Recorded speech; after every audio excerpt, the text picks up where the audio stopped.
লক্ষ্মীপুরের রায়পুর উপজেলার রাখালিয়া বাজারে বারাটিয়া লক্ষ্মীনে জমি জবরদখলের অভিযোগ করেন জমির মালিক আফাজউদ্দিন জামাতা। যাত্রন খরিদ করছে তার দলিল আছে। কে খরিদ করছে? হ্যাঁ, আমার শাশুড়ি করছে একটা দলিল কিনছে, আরেকটা দলিল হলো আমার শ্বশুরকে কিনছে। আফাজউদ্দিন কি কারো কাছে বিক্রি করছে? না।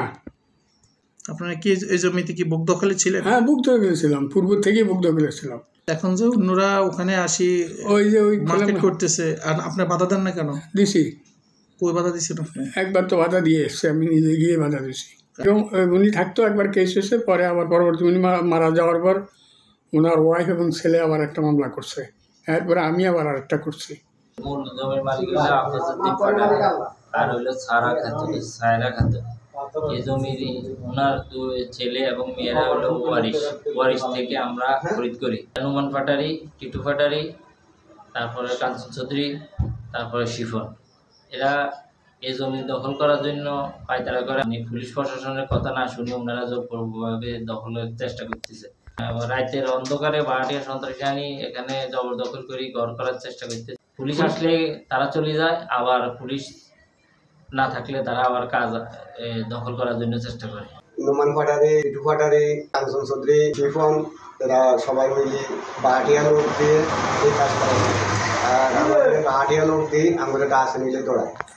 জবরদখলের অভিযোগ পেয়ে রায়পুর থানা পুলিশ এসে কাজে বাধা দেয় ও কাজ বন্ধ রাখার নির্দেশ দিলে নিজেদের খরিদ্দার দাবি করে টিটু পাটারি ও কাঞ্চন চৌধুরী বলেন, জায়গাটা নিয়ে এই জায়গাটা নিয়ে আরও 3 বছর আগে আমরা জমিটা খরিদ করছি।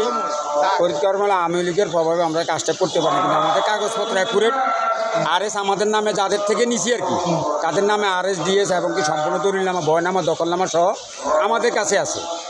মূল মালিকের জমি মূল মালিকের না থাকলে আমি থাকবো না। হ্যাঁ, এই জন্য মনে করেন এটা 2021 সালে আমরা জমি কিনছি, কয়েকবার বসাইছি। বাবুলাটার ছেলেটার ওয়ারিশ দাবি করে, কিন্তু 2টা মামলা হচ্ছে, একটা মামলা খারিজ করে দিচ্ছে, আরেকটা মামলা এরা প্রত্যাহার করে নিচ্ছে। আমরা জানতে চাই এই জমির মালিক বা ওয়ারিশ কতজন বা আরো রয়েছে কিনা। 7 জন।